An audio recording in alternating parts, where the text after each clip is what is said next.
Praise the lord. మన ప్రభు అయిన యేసుక్రీస్తు పరిశుద్ధ నామంలో దేవుని ప్రియులైన మీ అందరికీ వందనాలు తెలియజేస్తూ ఉన్నాను. ఈ సమయం మందు మనం అపోస్తుల కార్యాల గ్రంథం 3వ అధ్యాయాన్ని ధ్యానం చేసుకుందాము. ఈ అధ్యాయంలో సంఘ యుగ ఆరంభంలో జరిగిన మొదటి అద్భుతం, అలాగే పేతురు గారు చేసిన రెండవ ప్రసంగం గ్రంథస్థం చేయబడ్డాయి. బైబిల్ గ్రంథాలు తెరవండి, శ్రద్ధగా వినండి. అపోస్తుల కార్యముల గ్రంథము 3వ అధ్యాయం. పగలు 3 గంటలకు ప్రార్థన కాలమున పేతురును యోహానును దేవాలయమునకు ఎక్కి వెళ్ళుచుండగా, పుట్టినది మొదలుకొని కుంటివాడైన ఒక మనుష్యుడు మోసుకొని పోబడుచుండెను. వాడు దేవాలయంలోనికి వెళ్ళువారిని భిక్షమడుగుటకు కొందరు ప్రతిదినము వానిని శృంగారమును దేవాలయపు ద్వారమునొద్ద ఉంచుచూ వచ్చిరి. పేతురును యోహానును దేవాలయంలో ప్రవేశింపబోవునప్పుడు వాడు చూచి భిక్షమడగగా, పేతురు యోహాను వానిని తేరి చూచి, మా తట్టు చూడుము అనిరి.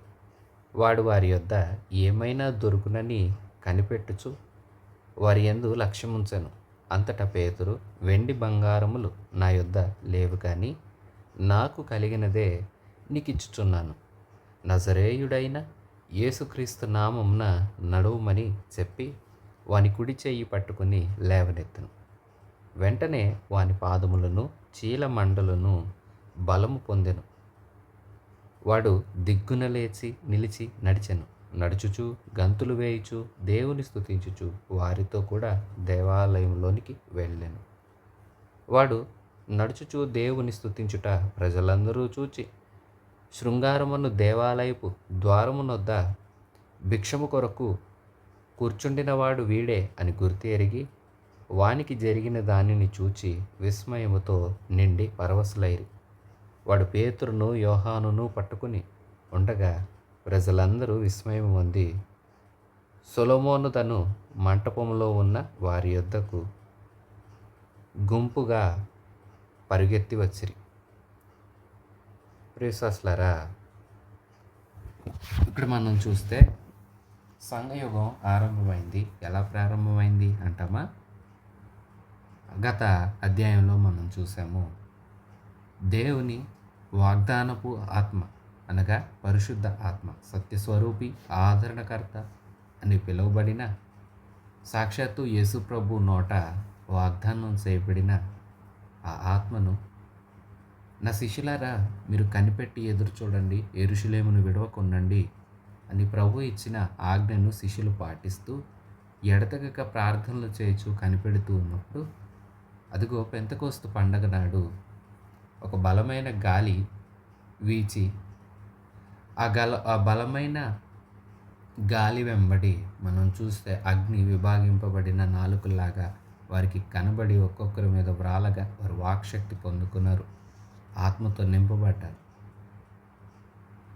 ఆత్మతో నింపబడిన తర్వాత వారిని చూడ అనేకులు వచ్చారు. అనేకులు చూచి ఆశ్చర్యపోయి కలవరపడి విస్మయం ఉంది విమర్శ చేస్తూ ఉంటున్న వారందరితో పేతురు నిలిచి మాట్లాడినప్పుడు, పేతురు మాటలకు వారి హృదయం నొచ్చుకొని, అయ్యా మేమేం చెయ్యాలి అని వారు అడిగారు కదా. అప్పుడు వారు అడగగానే పేతురు చెప్తున్నారు, మీరు ప్రభు నామంలో బాప్తిస్మం పొందండి, మీ మనసు మార్చుకోండి, మనసు మార్చుకొని పాపక్షమాపణ నిమిత్తమై బాప్తిస్మం పొందండి, అప్పుడు మీకు పరిశుద్ధ ఆత్మ వరం అనుగ్రహించబడుతుంది అని చెప్పగానే వారు ఆ విషయాన్ని శ్రద్ధ పెట్టారు. ఇంకా పేతురు అనేకమైన విషయాలతో వారితో మాట్లాడినప్పుడు వారు ఆ మాటలు ఎందు లక్ష్యం ఉంచి బాప్తిస్మం పొంది సంఘంలో చేర్చబడ్డారు. ఆనాడు ఇంచుమించు 3,000 మంది చేర్చబడ్డారని మనం చూసాము. అదిగో అలాగూ సంఘం ప్రారంభమైంది. ఇంకా అనేకమైన మహత్కార్యాల చేత, సూచక్రియల చేత, అలాగే అపోస్తుల బోధ చేత ఇంకా అనేకులు కూడా చేర్చబడుతూ ఉన్నట్లుగా రాశారు. ఎలా చేర్చబడుతూ వస్తున్నారంటే ఇంకా వివరణాత్మకంగా తెలియచేస్తూ ఉన్నారు. ఇప్పుడు మనం చూస్తే ఈ అపోస్తల కార్యాల గ్రంథం 3వ అధ్యాయంలో ఒక అద్భుతం చేయబడింది. ఈ అద్భుతాన్ని మనం చూస్తే అదిగో దేవాలయానికి పేతురు, యోహాను వెళుతున్నారు. అది ప్రార్థన కాలమట, ప్రార్థన సమయం. పగలు 3 గంటలు, సాయంకాలం అవుతుంది.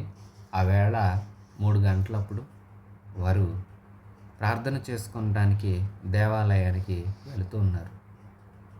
దేవాలయము ద్వారం పేరు శృంగారపు అనే ద్వారం. శృంగారపు ద్వారం, అక్కడ ఉన్నది పుట్టినది మొదలుకొని కుంటివాడైన ఒక వ్యక్తి. చూసారా, ద్వారం పేరు శృంగారం. కానీ అక్కడ కూర్చున్న వ్యక్తి పేరు చూస్తే, ఆ వ్యక్తి తీరు చూస్తే, అతని జీవిత విధానం చూస్తే, అతని జీవితంలో ఆనందం లేదు, అందం లేదు. కుంటివాడు అతడు. ఇతని పరిస్థితిని మనం గమనిస్తే, ఇతన్నంట ప్రతిదినము అతడు భిక్షము అడుగుకొనుటకు వేరే వ్యక్తులు అతనిని దేవాలయపు ద్వారం దగ్గర కూర్చుండబెట్టి మరలా సాయంకాలపు వేళ అతన్ని తీసుకువెళ్తారు. ఇతరుల చేత మోసుకొని పోబడుచున్న స్థితి. చూసారా ఎలాంటి పరిస్థితిలో ఉన్నాడో. అతను ఉన్న స్థలం రమ్యమైనదే, కానీ అతని జీవితంలో రమ్యత లేదు, ఆనందం లేదు, సంతోషం లేదు. ఆవేళ యథావిధిగా వెళుతున్నారు పేతురు, యోహాను ప్రార్థన చేసుకుంటానికి. ప్రార్థనా కాలమున దేవాలయంలోనికి వారు ప్రవేశిస్తూ ద్వారం దగ్గర కూర్చున్న ఇతన్ని తేరి చూస్తూ ఉన్నారు. నిలిచి పరీక్షగా చూస్తూ ఉన్నారు. చూచి వాళ్ళు అలా చూస్తున్నప్పుడే అతడు కూడా వారి దగ్గర, అయ్యా ఏమన్నా ఇవ్వండి అయ్యా అంటూ భిక్షం అడుగుతూ ఉంటే, నా వైపు చూడు అని చెప్పారు. అతని చూపు ఆశతో ఉంది, ఏమైనా దొరికిద్దేమో అని. ఇక్కడ పేతురు వాళ్ళ చూపు చూస్తేనేమో అతనికి మంచి చేయాలి. విశ్వాసులారా, మన చూపులేమో దేవుని మీద, దేవా నాకు మేలు చేయండి, నాకు ఆశీర్వాదం ఇవ్వండి అంటూ మనం ఎదురు చూస్తాం. ఏదన్నా దొరుకుతుందేమో అని మన ఆశ. కానీ మన ప్రభు చూపులు మనల్ని మంచి స్థానంలో నిలబెట్టాలి, మనకు మంచి భవిష్యత్తు ఇవ్వాలని దేవుడు ఆశపడతారు. విశ్వాసులారా, మనమేమో ఇహలోక సంబంధమైన వాటి కోసం మనం చూస్తూ ఉంటాము. ఇహలోకంలో కావలసిన ధనం కోసమని, ఆరోగ్యం కోసమని, ఉద్యోగం కోసమని, వ్యాపారం అని, వివాహం అని రకరకాల ఆశలతో మనమేమో ప్రభు వైపు తేరి చూస్తూ ఉంటాము. కానీ మన ప్రభువేమో మనందరినీ పాపం నుంచి విడిపించి మన దీనహీన స్థితి నుంచి గొప్పదైన మంచి ఉన్నత రాజ్యంలో ఆయనతో కూడా భాగ్యం ఇవ్వాలని ప్రభు ఆశపడుతున్నాడు. విశ్వాసులారా, చూసారా, అతనేమో ఏదైనా దొరుకుతుందేమో అనుకుంటున్నాడు, కానీ వాళ్ళేమో అతని జీవితంకి అవసరమైన ఒక మేలు చేసే విషయంలో ఆశపడుతూ ఉన్నారు. అలాగ ఆశపడుతూ ఉంటే, మా వైపు చూడు అనగానే అతడు అలాగూ తేరి చూచి లక్ష్యం ఉంచి మరీ చూస్తూ ఉన్నాడు. ఏమన్నా దొరుకుతుందేమో. పేతురు అంటారు, వెండి బంగారం నా దగ్గర లేదు, నాకు కలిగింది నేను నీకు ఇస్తున్నాను. నజరేయుడైన యేసుక్రీస్తు నామమున లేచి నడువు అని చెప్పారు.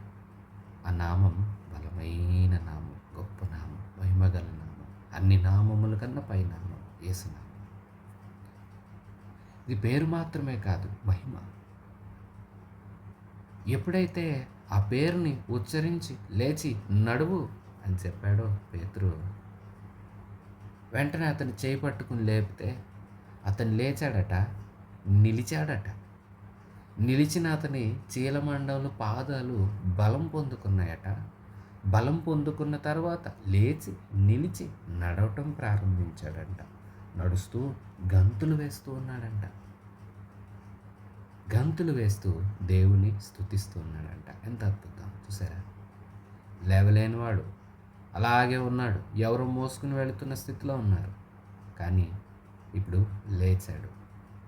యేసునామం అతన్ని లేవనెత్తింది. లేచిన అతగాడు నిలిచాడు. యేసునామం అతన్ని నిలవబెట్టింది. విశ్వాసులారా, చూసారా, లేచి నిలిచిన అతగాడు ఇప్పుడు నడవటం ప్రారంభించాడు. అందాక ఎవరో పుట్టినది మొదలుకొని అదే స్థితిలో ఉన్నాడంట అండి. అంటే చిన్ననాటి నుండి కూడా అతని జీవితంలో అందరిలాగా నడిచి ఆయా స్థలాలకు వెళ్ళింది లేదు కదా. ఎవరు సహాయంతోనో ఎవరు తీసుకుని వెళ్ళి మోసుకుని వెళ్ళి అలా కదా అతని జీవితం కొనసాగించబడుతుంది. ఇప్పుడు యేసు నామం అతనికి లేవనెత్తింది. యేసు నామం అతన్ని నిలవబెట్టింది. యేసు నామం అతను నడుస్తానికి కారణమైంది. ఆ యేసు నామం నడుస్తూ గంతులు వేస్తూ ఉన్నాడు. తర్వాత దేవుణ్ణి స్తుతిస్తున్నాడు. దేవుని పరిశుద్ధ నామమునకు మహిమ కలుగును గాక. విశ్వాసులారా చూసారా, యేసునామం, యేసునామం, యేసు మహిమ, యేసు కార్యాలు, యేసు శక్తి. అంధకార దురవస్థ చీకటిమయంలో మనం రకరకాల ఇబ్బందుల్లో ఉంటుండగా, పాపంలో పడిపోయి ఉండగా మనల్ని లేపి నిలబెడుతుంది, లేవనెత్తుతుంది. లేవనెత్తిన మనల్ని మరల పడిపోకుండా నిలవబెడుతుంది. నిలవబెట్టిన మనల్ని నిన్నుచున్న చోట ఊరుకొనకుండా మనల్ని ఆయన మార్గంలో నడిపిస్తుంది. నామం బలమైన నామం. యేసు మనల్ని తన మార్గంలో నడిపిస్తాడు. నడిపిస్తూ ఉన్న మనం వెళుతున్న భాగ్యాన్ని, ఎక్కడికి చేరుతున్నామో ఆ గమ్యస్థానాన్ని చూచినప్పుడు మనం గంతులు వేస్తాము. దేవుని స్తుతించకుండా ఉండలేము. ఇతగాడి జీవితంలో ఎంత గొప్ప భాగ్యం కలిగిందో చూసారా? ప్రియశ్వాసులారా, ఆలోచిస్తున్నారా? దేవుని అందరి శ్రద్ధ భక్తులతో మీరు ఈవేళ ఆలోచన చేయండి. యేసు నామంలో ఎంత శక్తి ఉన్నదో చూడండి. యేసయ్యలో ఎంత కృప ఉన్నదో చూడండి. యేసయ్యలో ఎంత దీవెన ఆశ్చర్య కార్యములు జరిగే శక్తి ఆయన పేరుకే ఉంది. అంత బలమైన నామం. నాకేది లేదు ఇవ్వటానికి, ఈ నామం పేరిట చెప్తున్నాను అంటున్నాడు పేతురు. అతను లేచాడు, సంతోషించాడు. ఈ విషయం అక్కడ వారు చాలామంది చూశారు. అక్కడ చూస్తూ ఆశ్చర్యపోతూ, ఇతడు అతడే కదా, ఆ ద్వారం దగ్గర కూర్చొని భిక్షాటన చేసుకునేవాడు అతడే కదా అంటూ ఆశ్చర్యపోతూ అనేకులు వెళ్ళి అతన్ని చూస్తూ ఉన్నారు. వాళ్ళు ఆశ్చర్యపోతూ ఉన్నారు. అతడు యోహాన్ని, పేతురు గారిని పట్టుకోవడం చూశారు. చూసి ప్రజలందరూ విస్మయం పొందారు. సొలొమోను తన మంటపంలో ఉన్న వారి యొద్దకు గుంపుగా వచ్చేశారు. అప్పుడు పేతురు వారితో మాట్లాడుతున్నాడు. ఇక్కడ పేతురు గారు చేసిన రెండవ ప్రసంగం ఇక్కడ నుంచి గ్రంథస్థం చేయబడింది. ప్రియశ్వాసులారా, ఇప్పుడు ఇతగాడు అహీన స్థితిలో లేడు. ఎవరో దయ తలిస్తే, ఏదో సహాయం చేస్తేనే అన్న పరిస్థితిలో లేడు. ఎవరో మోసుకు వెళితే తప్ప ఒక స్థలంలో నుండి ఒక స్థలంలో కదలలేను అనే స్థితిలో లేడు. ఇప్పుడు యేసు నామం అతని జీవితంలో బలమైన కార్యం జరిగించింది. ఆ యేసు నామాన్ని బట్టి కార్యం చేసిన, అక్కడ కార్యం జరగగా పేతురు, యోహాన్ దగ్గరికి అనేకులు వచ్చేస్తే, ఇప్పుడు ఈ అపోస్తుల మాటలు చూడండి, పేతురు గారి మాటలు చూడండి. నేనే చేశాను రండి అని చెప్పట్లేదు. నా దగ్గర స్వస్థతలు కలుగుతాయి మీరు రండి అనట్లేదు పేతురు. మరి ఏం మాట్లాడుతున్నాడు? ఇది ఎలా జరిగిందో పేతురు చెప్తున్నాడు చూడండి. పేతురు దీన్ని చూచి ప్రజలతో ఇట్లనెను, ఇశ్రాయేలీయులారా, మీరు వీని విషయమై ఎందుకు ఆశ్చర్యపడుచున్నారు? మా సొంత శక్తి చేతనైనను భక్తి చేతనైనను నడువను వీనికి బలమిచ్చినట్లుగా మీరెందుకు మా తట్టు తేరి చూస్తున్నారు? చూసారా ఎంత చక్కగా మాట్లాడుతున్నాడు పేతురు. ఇశ్రాయేలీయులారా, ఏంటి ఆశ్చర్యపోతున్నారా?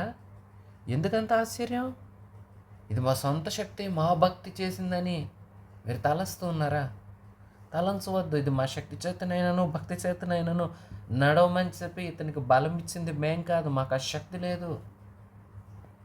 మేమందుకు యోగ్యులము కాదు. ఇది మా వల్ల జరిగింది కాదు. మరి ఏం జరిగిందంటే, అబ్రహాము, ఇస్సాకు, యాకోబు అను వారి దేవుడు, అనగా మన పితరుల దేవుడు తన సేవకుడైన యేసును మహిమపరచి ఉన్నాడు. మీరు ఆయనను అప్పగించితిరి.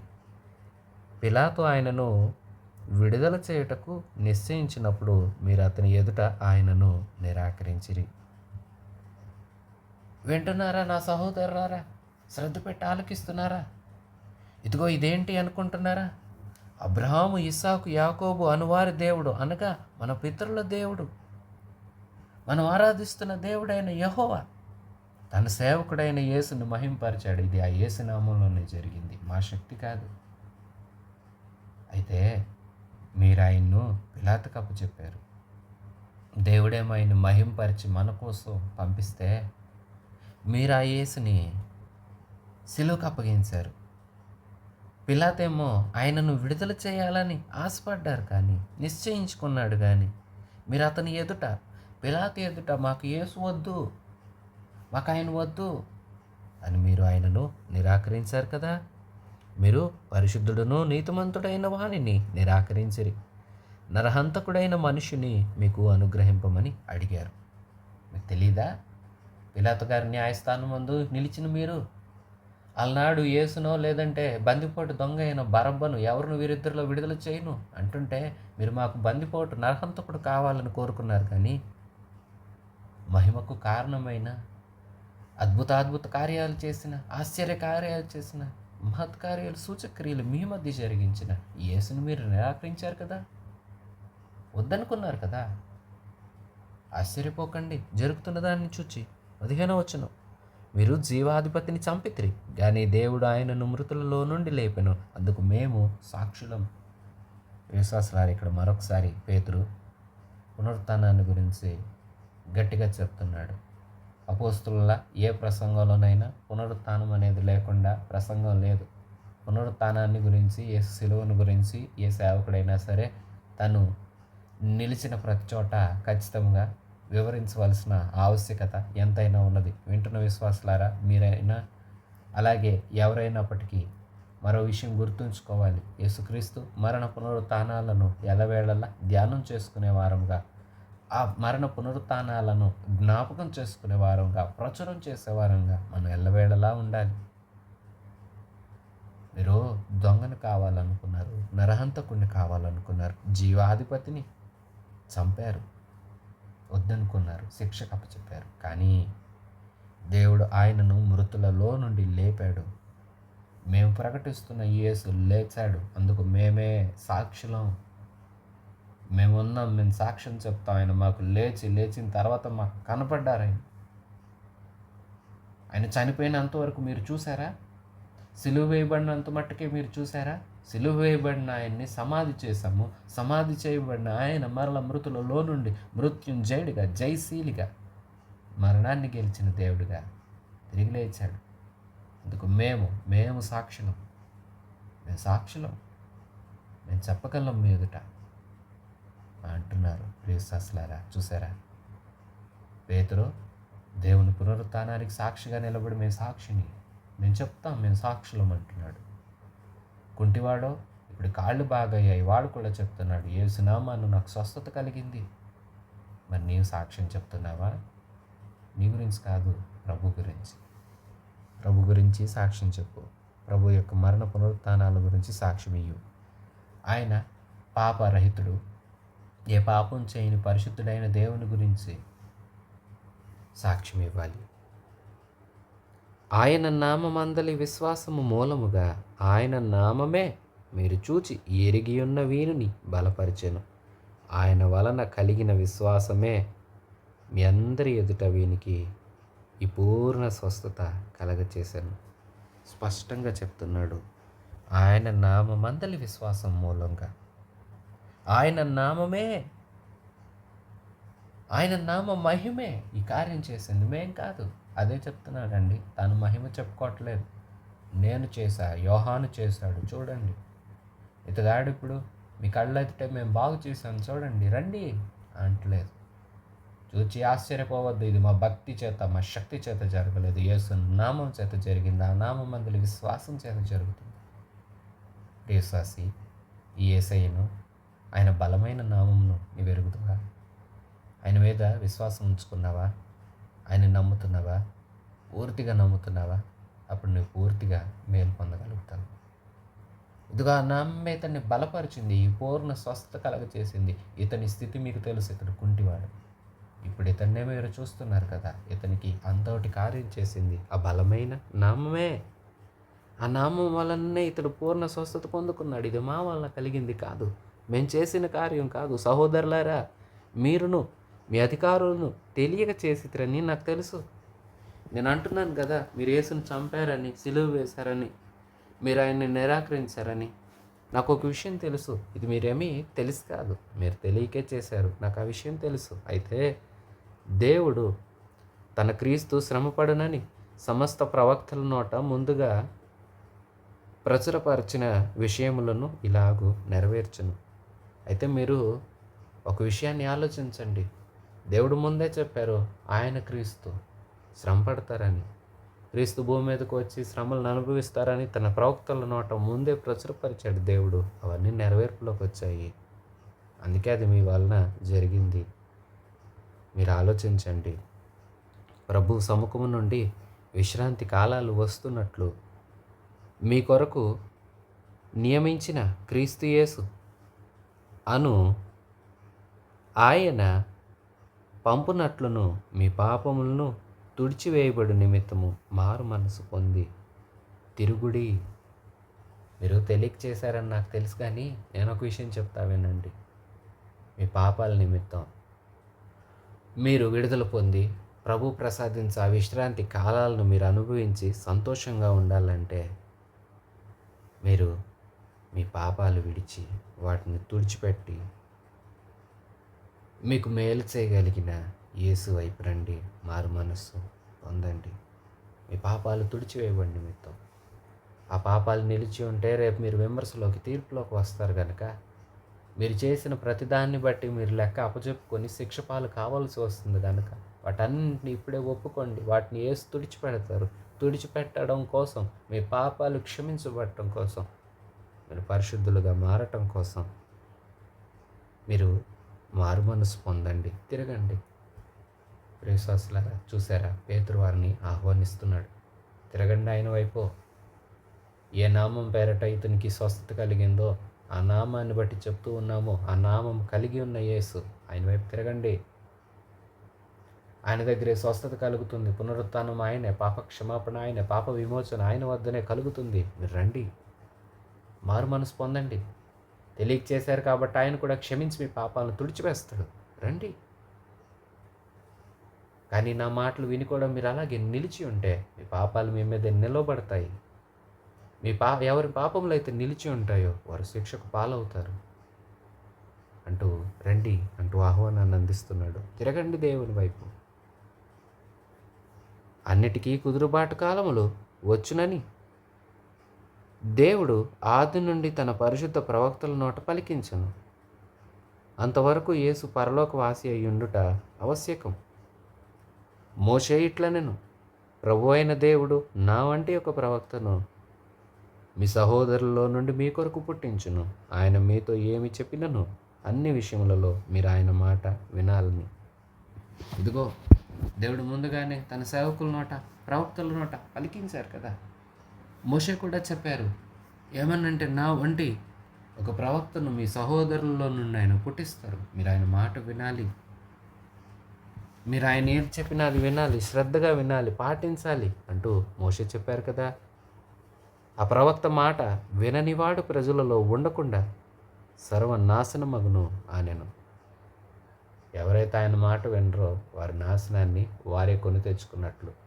ప్రియసాసి, నువ్వు ఆయన మాట వింటున్నావా? అయితే నీవు రక్షింపబడతావు. రక్షింపబడ్డ నీవు దేవుని రాజ్యంలోనికి వారసుడు అవుతావు, వారసురాలు అవుతావు.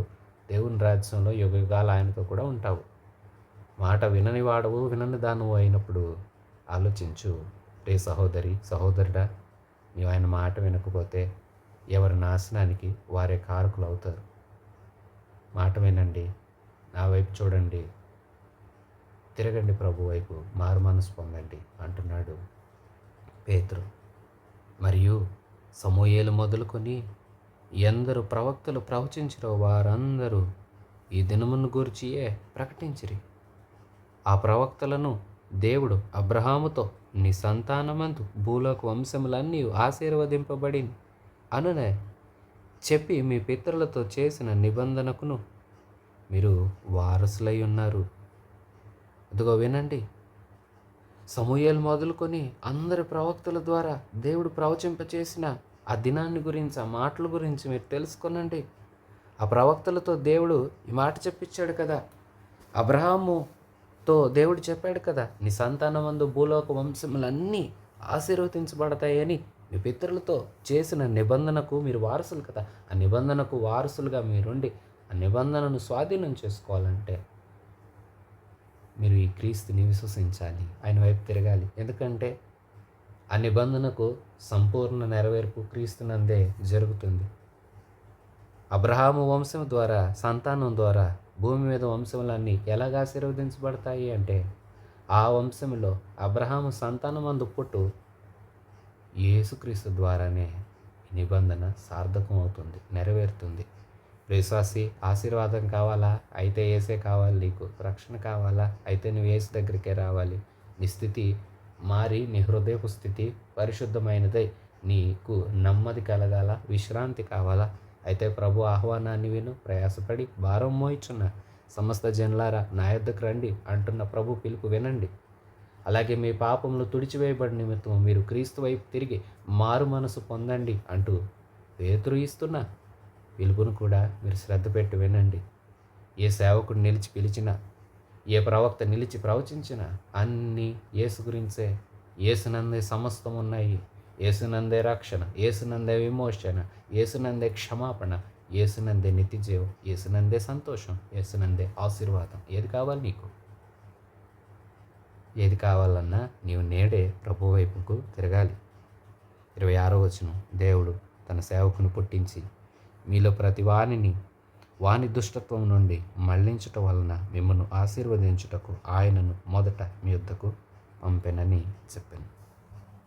అప్పుడు ఇంకా చెప్తున్నారు, దేవుడు తన సేవకుడిని పుట్టించారు మీలో ప్రతివాడు వాని దుష్టత్వం నుండి మళ్లించబడాలని, మీ పాపం నుండి విడిపించబడాలని, ప్రజలందరూ వారి పాపం నుండి రక్షించబడినట్లుగా రక్షకుడైన క్రీస్తు నీ గర్భాన జన్మించబోచున్నాడని కన్యమరియతో దేవదూత సెలవిచ్చిన మాట. ఆ రక్షకుడు మన కోసం జన్మించాడు. ఆయన దుష్టత్వం నుండి మళ్ళిస్తాడు, పరిశుద్ధతలోనికి మనల్ని నడిపిస్తాడు, శపితమైన అనుభవాల నుండి ఆశీర్వాదకరమైన అనుభవాల్లోనికి మనల్ని నడిపిస్తారు. అలా నడిపించడానికే ఆయనను మీ యొద్దకు పంపారు. మొదట మీ యొద్దకు పంపారు. పంపబడిన ఈయనను మీరు సిలువ వేశారు. పిలాతుకు అప్పచెప్పి నిరాకరించి ఆయన వద్దనుకుని పిలాతు విడుదల చేయాలనుకున్నా మీరు ఇష్టపడకుండా పిలాతు చేత మరణశిక్ష విధించాలని మీరు ఆశించి ఆయన సిలువ వేసి చంపారు. అయితే తండ్రి ఆయనను మృతులలో నుండి లేపాడు. అందుకు మేము సాక్షులం. లేపబడిన ఆయన ఎంత మహిమగల దేవుడు అంటే ఆయన మాకు ఆత్మను అనుగ్రహించాడు. ఆయన ఆత్మశక్తి గొప్పది. ఇప్పుడు ఆయన నామమైతే మేము మాట్లాడుతున్నాం. నజరేయుడైన యేసుక్రీస్తు నామమున లేచి నడవమని నేను ఇతనితో చెప్పాను. అందుకే ఇతడు లేచి నిలిచి నడిచి గంతులు వేస్తూ దేవుని స్తుతించాడు. ఆ నామం చేసింది కార్యం నేను కాదు. మీరు ఎవరినైతే తృణీకరించారో, ఎవరినైతే నిరాకరించారో ఆ యేసు నామమే ఎంత బలమైనదో చూడండి. ఆ యేసు వైపుకి నేడే తిరగండి. మీరు వద్దనుకున్న ఆ యేసుని మేము గట్టిగా పట్టుకున్న ఆ యేసు నామం పేరట మేము ఆయన నామాన్ని ఉచ్చరించాము. ఆయన నామంలో ఉన్న శక్తి చేత అతడు, ఆయన నామం అందులో విశ్వాసం చేత అతడు బలపరచబడ్డాడు. మీరు ఎరిగి ఉన్న ఇతగాడు ఇప్పుడు లేచి నడుస్తున్నాడు. ఆయన లేచాడు అనటానికి మేము సాక్షులు, ఇతడు నడుస్తున్నాడు అనటానికి మీరు సాక్షులు. ఇదంతా జరిగించింది యేసే. మా శక్తి కాదు, మా భక్తి కాదు. అందుకే యేసు దగ్గరికి రండి. మోషే చెప్పిన ఒక ప్రవక్త పుడతాడని చెప్పిన ఆ ప్రవక్త యేసే. అబ్రహాముతో నీ ద్వారా, నీ సంతానం ద్వారా వంశాలు ఆశీర్వదించబడతాయి, నీ సంతానం ద్వారా వంశాలు ఆశీర్వదించబడతాయని అబ్రహాముతో చెప్పిన వాగ్దానానికి నెరవేర్పు యేసే. యేసు దగ్గరికి రండి. మీ పాపములు తుడిచివేయబడు నిమిత్తం రండి. మారు మనసు పొందండి, తిరగండి. ఆయన దగ్గరికి రండి. తెలుసుకోండి. మా శక్తి, మా భక్తి అని ఆశ్చర్యపోవద్దు. మాలో ఏమీ లేదు. యేసు నామమునే ఇది జరిగింది. యేసుకే మహిమ, ఘనత, ప్రభావాలు యుగ యుగములు చెల్లునుగాక. ఆమెన్. ప్రియవిశ్వాసులారా, అలాగూ పేతురు ప్రసంగించిన ఈ ప్రసంగానికి మనం 4వ అధ్యాయం 4వ వచనం చూస్తే ఇంచుమించు 5,000 మంది నమ్మి విశ్వసించారని, దేవుని మాటలకు చెవియొక్కారని వ్రాయబడింది. మొదట 3,000 మంది. ఈ రెండవ ప్రసంగానికి ఇంచుమించు 5,000 మందిలోకి వాక్యం యొక్క కార్యం జరిగింది. అందుకే ఈ గ్రంథానికి అపోస్తుల కార్యాల గ్రంథం. అపోస్తులు కాదు కార్యాలు చేసింది, అపోస్తులలో ఉండి పరిశుద్ధాత్మ ద్వారా పరలోకమందులు యేసే కార్యాలు జరిగించారు. ఈ యేసే అన్నింటికి మూలము. ఈ యేసు ద్వారానే అన్నీ సాధ్యము. రక్షణ ఆయన వల్లనే కలుగును, దీవెన ఆయన వలననే కలుగును, స్థితి ఆయన వల్లనే మారుతుంది, శాపం ఆయన వల్లనే తొలగిపోతుంది, పాపక్షమాపణ ఆయన యందే ఉన్నది. ఆయన దగ్గరికి రండి, పాపాలు విడవండి, మారు మనసు పొందండి, బాప్తిస్మం పొందండి, యేసుని రక్షకుడిగా అంగీకరించై ఆయన రాజ్యానికి వారసులై ఆయనతో కూడా యుగయుగాలు నిలిచే భాగ్యాన్ని ప్రతివారు పొందండి. యేసు వైపు తిరగండి, ప్రతివారు ఆయన వైపే తిరగండి అంటూ మరొక్కసారి తెలియజేస్తున్నాను. మీరందరూ ప్రభు వైపు తిరిగి ఆయన్నే చూడండి. సమస్తం ఆయన యందే ఉన్నవి. అన్నీ చేసే దేవుని వైపే మన చూపు నిలిపి ఆయన్నే చూస్తూ ముందుకు కొనసాగిపోదాం. విశ్వాసానికి కర్తయు దాన్ని కొనసాగించువాడైన యేసు వైపు చూచుచూ ముందుకు సాగాలని తెలియజేస్తున్నాను. ప్రభువు ఈ మాటలు ప్రతి వారి హృదయాల్లో స్థిరపరిచి మహిమ కలిగిన ఆయన రాకడకు మనందరినీ సిద్ధపరచునుగాక. ఆమెన్. మన రక్షణకర్త అయిన యేసయ్య కృప, సృష్టికర్త అయిన తండ్రి ప్రేమ, ఆదరణకర్త అయిన పరిశుద్ధాత్మ సహాయం మనందరికీ సదాకాలం తోడై ఉండి నడిపించునుగాక. ఆమెన్. God bless you.